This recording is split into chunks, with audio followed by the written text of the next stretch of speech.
had the honor of watching a few of the episodes, and it is so good. So I would love to bring up the showrunner, the creator, the executive producer, Ben Watkins. Y'all give it up. Woo! The man who plays John Sampson, Isaiah Mustafa. And Mr. Alex Cross himself, Aldis Hodge, who is also a producer of Cross.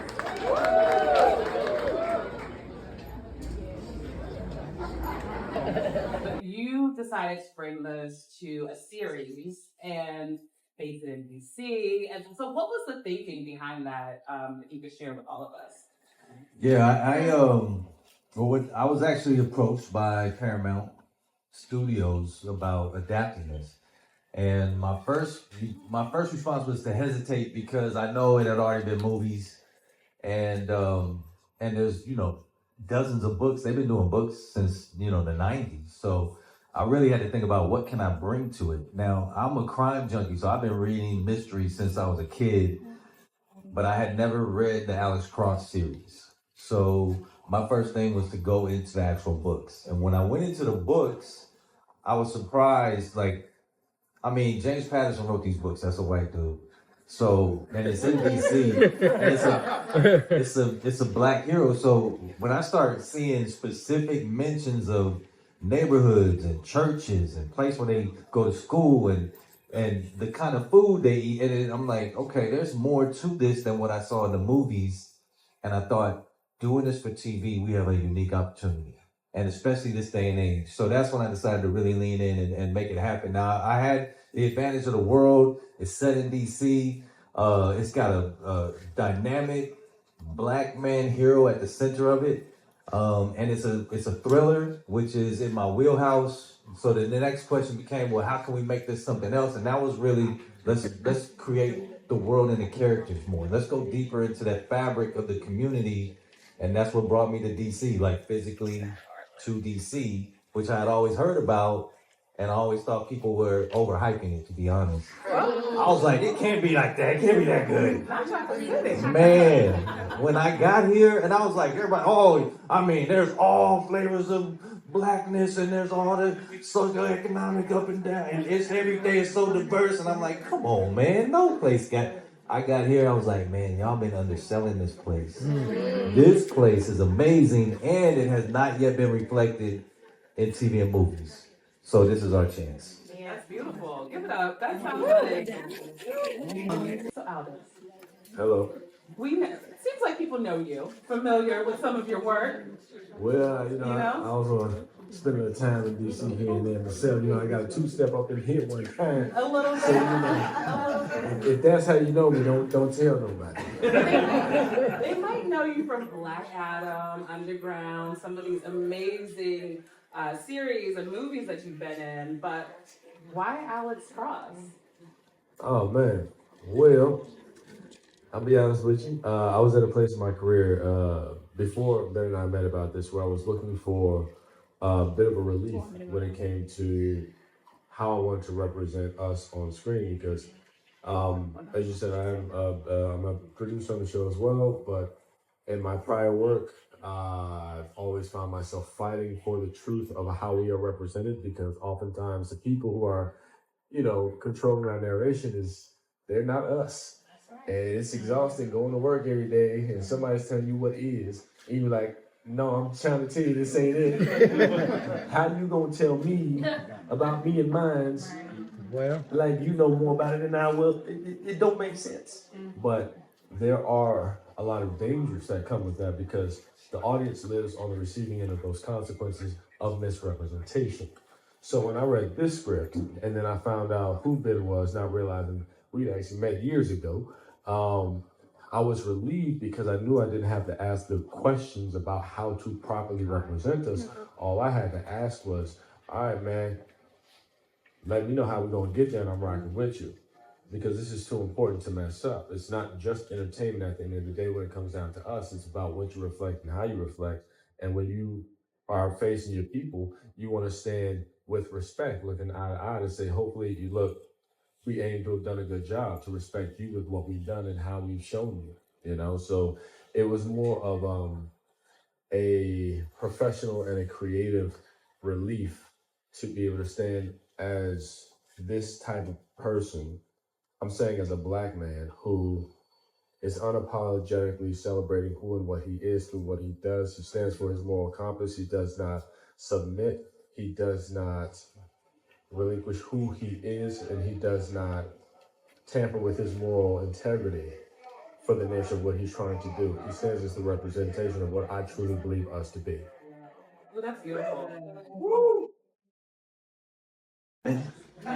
And we have a producer. He's in the house right now. His name is Umar White. He's a DC native. Umar. Hey, yeah. Hey, let's get eyes on Umar. There you go. He's a big reason. He pointed us in all the right directions for DC, but he actually hit me up about that line. He's like, "Hey, man, not fighting it, quit slim." And I was like, okay. I mean, but it just wouldn't work. I mean, like, who's gonna really, man? That is like the beacon for people from DC. You slim, it's like, oh, okay, we in.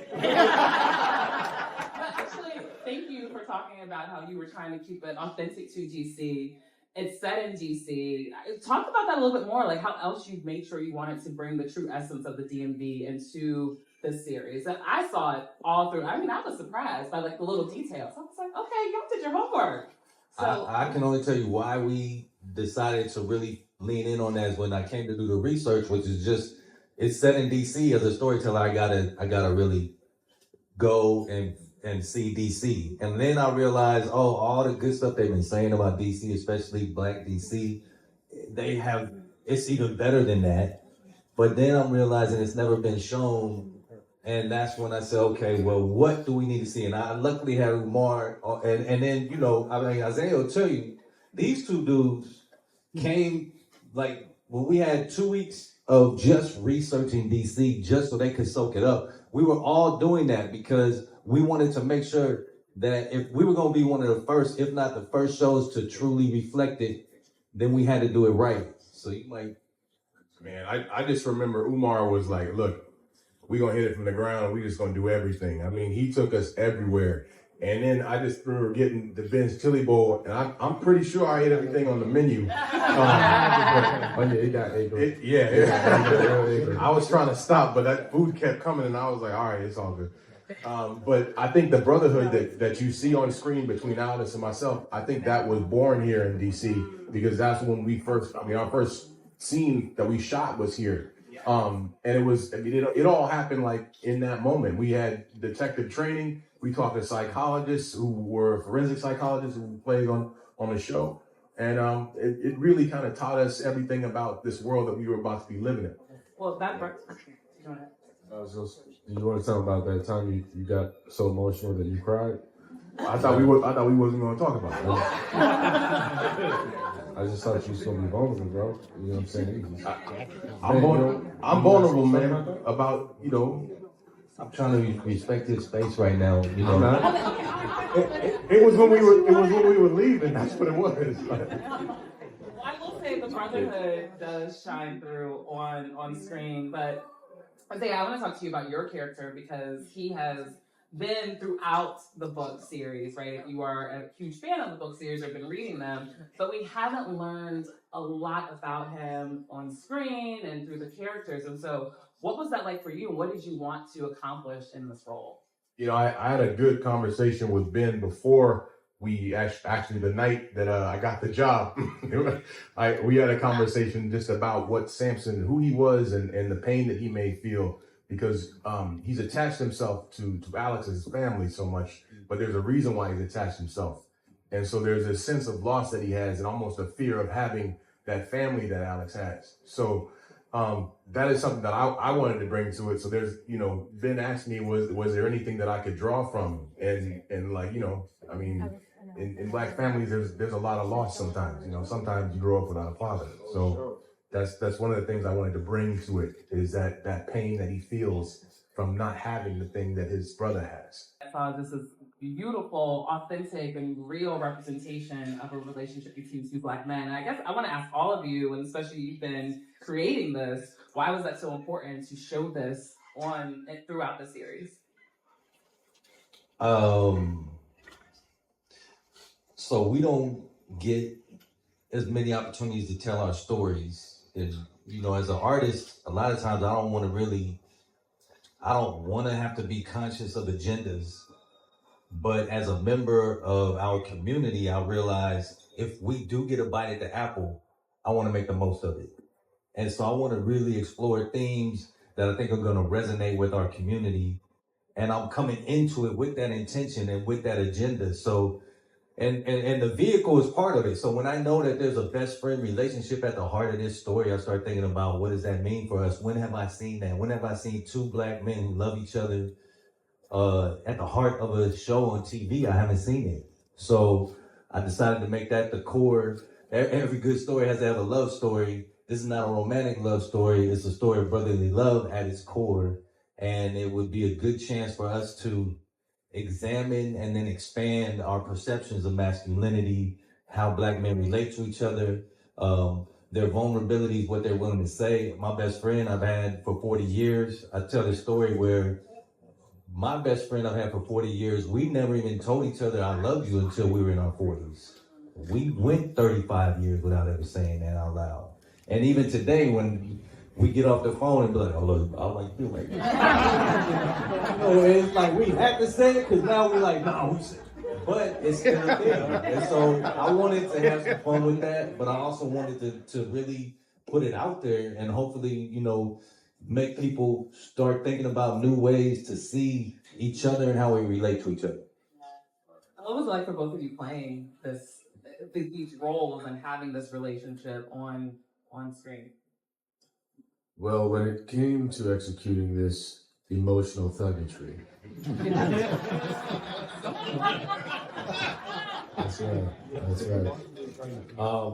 What it comes down to really is there's just, I think, a natural common respect that we have for one another, and respecting each other as men and furthermore as artists allows us to trust one another when we're on set. So whatever we got going on, we can build. If we're in a scene, because I trust him and because I respect him and I know it's mutual, we can push each other to a higher potential to get a better quality of work. And the respect you see reflected on screen is a product of what's actually real off screen. That value is, it's really, when it comes to the quality it creates for the product, it's insurmountable because you don't always get that on every set. I'm gonna tell you, a lot of times you be at set, can't wait to go home just because you like, if I got to hear one more thing from this person over here, the check ain't worth it. Jesus, take the wheel because I'm about to risk it all. But you know, sometimes it is like that. So when you have a set like this, there's such a relief, puts you at ease because now you're not going to work because you have to. You're going to work because you choose to and you prefer that, right? And there's a standard for respect for all and how we deal with one another and treat each other that Ben sets from the top down. And amongst the producer circle, Umar and there, we all have a brotherhood where we hold each other down on all counts of everything, you know, so it doesn't just stop at the lines. And the community that we've been able to cultivate behind the screens is really, honestly, that's the thing that really keeps us there, you know? Yeah. I mean, I respect him not only as a brother, not only as a black man, but also as a father. So that's something that we can relate with. You know, we both have daughters, so it was just something that actually brought us closer. I felt it brought us closer because I was like, oh man, like I've been through that. You know what I mean? So I understand what you're going through in this moment. And like, if there's one thing this man is dedicated to, it is to his family. Like there is no question about that. So it's, I mean, when you see that dedication in somebody, you respect it. You know what I mean? You want the best for that man. So my job is to be, you know, I say this a lot, but you know, he's like, listen, if there's some LeBron fans in there, I'm sorry, but he's the Michael Jordan. He's the GOAT. You know what I'm saying? And I got to be that Scottie Pippen right there with him. You know what I'm saying? Like, and I'm cool in that role. You know what I mean? Like, because they won championships together. So you get it right anyway. I do want to say, you know, what they do in season one is really magical, and you know, You have to risk it all in order to capture lightning in a bottle. You don't know if it's possible, but you can't get it without risking it all, and they really do, and they put it out. And I knew that it had clicked. We have it later in the season, one of the later episodes, their friendship is pushed to the brink, and they have a really seismic confrontation. And that's part of the story. When we filmed it, the whole crew that was there starts crying because they don't like that in the story, and they don't even like seeing these two doing that for fake. That's when I knew we had something special. You know what's crazy though? Because they had a moment. It got crazy and crazier because we were having so much fun with it. I swear. I don't know if something wrong with us, but after every take, we was like, oh, look at me, sad. Oh, got him. There's something wrong with us. But we were having fun. We was like, yo, hey. So this one, I'm about to go nuts. Oh, no, you go. I'm gonna be right there. Yeah. Okay. I see Ben in the corner of the tissue. Ben ain't crying yet. We gotta get it. Let's see what we can get Stacey to do. Like when Stacey comes in and she does her thing, we was like, all right, let's see what she can do. Yeah, no, we was going in. We had a lot of fun, but that's what I mean is when you trust the person that you're working with, then you can trust each other to go to the maximum and not waste, not leave any money on the table when it comes to what you're trying to do and creating that scene. It's a lot of potential that gets lost just simply because people can't figure out how to deal with each other.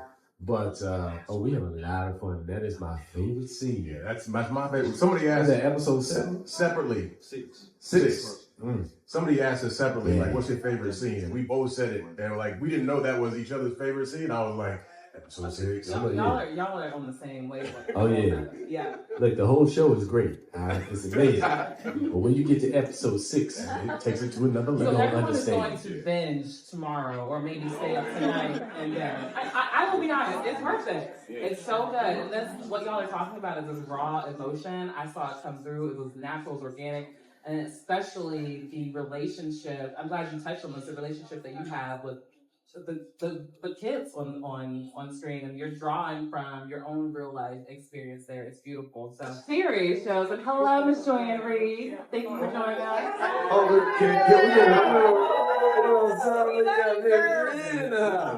My soror was also a truth teller on screen every single day. So thank you. You all, we've been talking about a lot of different emotion here. There's like a psychological turmoil that like both of you are dealing with throughout the entire series. Can we just dive into that a little bit? That also speaks to how Black people, Black men especially, are not a monolith, and all of the things that you all were grappling with and showing it on screen. Sure. I think the theme of mental health, as we address it in there, one of my favorite themes of the show because of the stereotypes around the Black community's relationship with mental health that we deal with, on a regular basis, where we get to debunk some of those things. Because I know it, as I've grown older, it's become more and more prevalent in my life. And first conversation that Ben and I had about this project, we were just really talking about where we were in our personal lives. And we were talking about mental health and, seeing therapists. And I swear, trying to find a good therapist is like expensive dating. Because, I've been pushing the therapy like, you're going to ask me the right questions? Let me get this advice, bro. Come up off of them nuggets, cuz. Like, let me get some wisdom, and I'll be challenging, I'll be putting them through it. But sometimes we have access and proximity to help that we are resistant to get because we're not ready or we don't have the right foundation around us to motivate us or push us. And that's something we also explore through the relationship with Samson and Cross, because Samson sees his brother sitting there floundering in the middle of an ocean, and he says, I'm not going to let you drown. And I think just being able to reflect that on screen is something I'm proud to be a part of, because I know a lot of Black men have that community. So the fact that we get to show that as a normalcy is great. But then for those that still are uncomfortable, they can at least see that it is something we need to normalize more, because it's needed, it's necessary, and we don't deserve to sort of beguile ourselves into thinking that we are not worthy of that. Yeah. And add to that, I would love to hear from both of you the layer of playing a detective, right? A Black man playing a detective. You all get into that in the first. It was in the trailer, and in that family dinner where folks are pushing and challenging. How are you a Black man being a detective? Like, let's talk through that. Man, we did some extensive training. We went to MBD Detective Division, and we had some amazing detectives. Basically, show us their lives, show us how they go about their business. I mean, we went in their office, we saw that they have full like coat racks of clothes because they have to deal with families. You know, they have to be presentable. Some of the things they go through, and when we went to the forensic psychologist, the therapist, it was almost like a session for us too, because we were sitting down and we were talking to her about the things that detectives go home with. You know, the problems that they take home that they can't get off their chest. We met a gentleman that his story was so similar to the character that, you know, we don't want to get into his details, but it was so similar, and he gave his time and really explained to us what he was going through.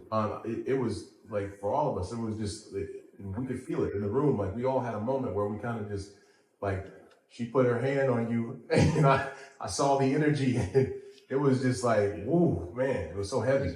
Yeah. We stand in I think the center of a crazy storm of confusion when it comes to how people perceive, from people on the outside of the Black community, how they perceive our relationship with police. And usually the onus is on us to always correct that or address it. I'm like, the police need to fix how they deal with us. But within that, there are police who do go through so much because they are trying to. And sometimes their voices are silent or their voices are smothered from, you know, the mass capacity of maybe a lot of opposition within, you know, their district or their precinct. So who stands to represent that conversation as it should be told, how it should be told, who can be a bridge for translation? And I think as we see these two characters, these two Black men who understand their community, are working to protect their community, also understand, you know, where they're working and the problems within, they are representing what it means to actually stand for real justice, to do the job right, how it should be done. It doesn't matter if you're a serial killer or if you have a badge. If you are obstructing justice, you're getting at you.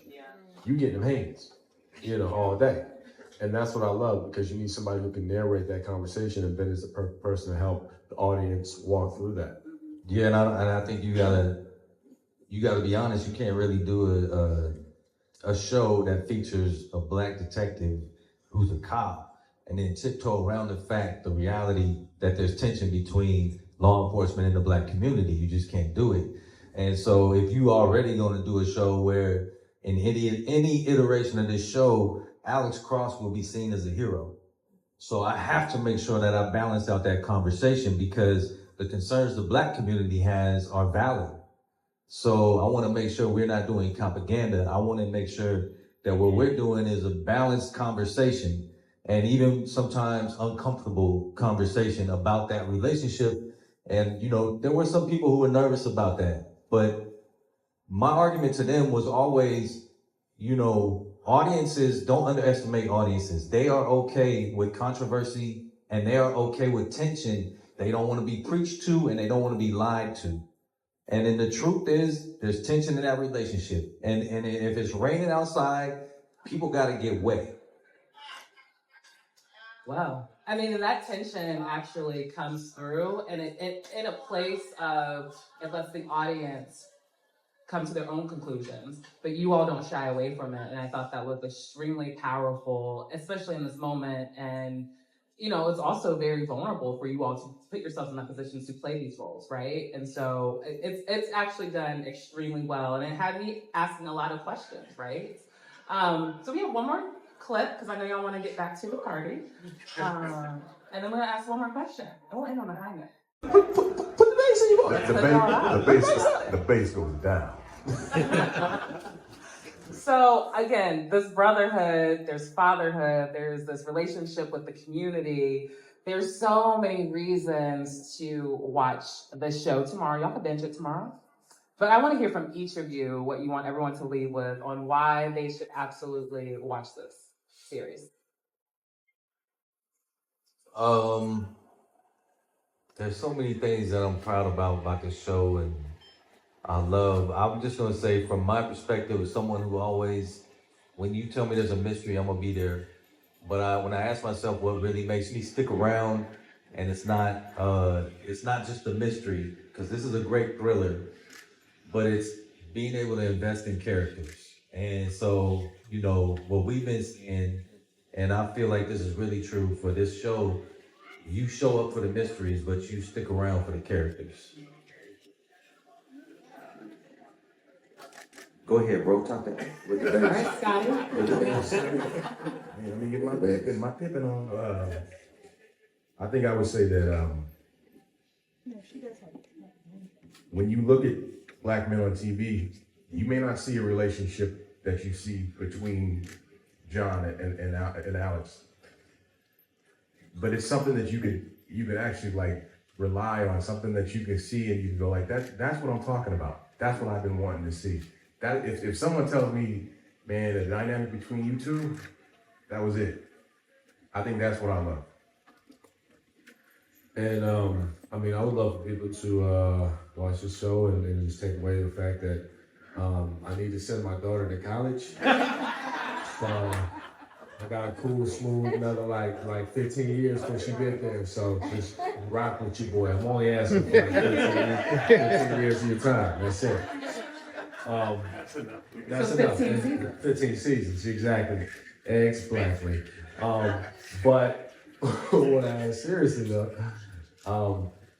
the things I take away from the show as just an audience member, like if I remove myself completely unbiased as an actor and I'm just watching the show, the thing I love is how Black culture, I think, is celebrated in a normal way that doesn't have to explain or display, it just is. I find that to be really quite relieving. And then just for the genre, this reshapes the idea of what a thriller is to me. It keeps it interesting. I've been looking for a show for a minute that would, you know, kind of grab me in at into every episode, have me wanting to get to that next one. It's smart television, and that's what I really enjoy. But really, coming back to the first point, the fact that we just get to stand and own what we are, not that point. The fact that we walk in rooms without having to be submissive. Even if someone else in the room has a space to be dominant, we are not dominated. You know, I love that. And when I see it, it's like you don't realize how much you need it or missed it until you get the representation in your face. And you're like, man, there you go. That's what I was, you know. But that is what makes me enjoy with much more ease, because I know whenever these detectives or any Black person gets in a situation, we're going to deal with their survival instincts, their braggadocio, their intelligence, their brilliance in a wholly nuanced way that doesn't dismiss or erase their real value. That's what I love. I'll give it up. Thank you. Isaiah, Aldis, we are so excited to support this tomorrow on Amazon Prime, all 8 episodes. Thank you all. I want to thank you. Thank you for walking with me. And I want to thank everybody here. Thanks, True House. Thank you very much. Barnes Brothers, thank you very much. And with that, we're going to turn it back to the DJ. There you go. Need some more?